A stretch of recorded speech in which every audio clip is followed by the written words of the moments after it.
शेतकरी बांधवांनो, ज्यावेळेस आपण ऊसाची बेणे प्रक्रिया करत असतो तर आता ह्याच्यामध्ये दोन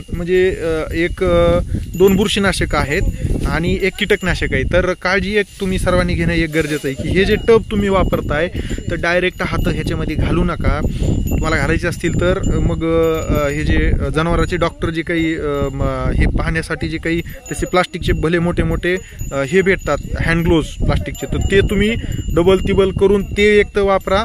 ते वापरायचे नसतील किंवा ते तुम्हाला उपलब्ध होत नसतील जागेवर तर ह्याला एक सोपी पद्धत करा की हे जे टब आहे ह्याच्यात औषधाचं द्रावण तयार केल्याच्या नंतर काय करायचं। आता समजा हे टब आहे, ह्याच्यात औषधाचं द्रावण तुम्ही तयार केलं तर हे कांड्या टाकायच्या आधी काय करायचं, एक साड्यांचे जे आहे ते छोटे छोटे म्हणजे कट करून जे आहे ते ह्या टबच्या त्या साड्या बाहेर येतील अशा पद्धतीने जे आहे ते आपण चौकोनी तुकडे करायचे आणि ते ह्याच्यामध्ये भिजत खाली बुडवायचे आणि त्याच्यावर ह्या कांड्या टाकायच्या आणि 15 मिनिट हे भिजू द्यायचं।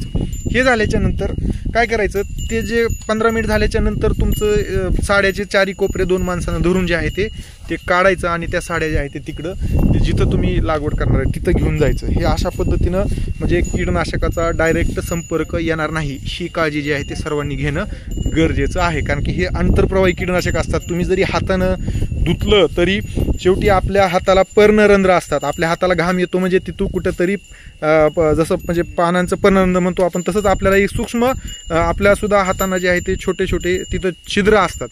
तर मग त्याच्या वाटं जे आहे ते कीटकनाशक आपल्या अंगामध्ये जाऊ शकतं आणि त्याच्यामुळे आपल्याला विषबाधा होण्याची शक्यता असते। त्याच्यामुळं ही काळजी जी आहे ते सर्व शेतकऱ्यांनी घेणं गरजेचं आहे। त्याच्यामुळे इथं जे आहे ते साड्याचे पटकरं तुम्ही वापरा आणि अशा पद्धतीनं बेणे प्रक्रिया करा।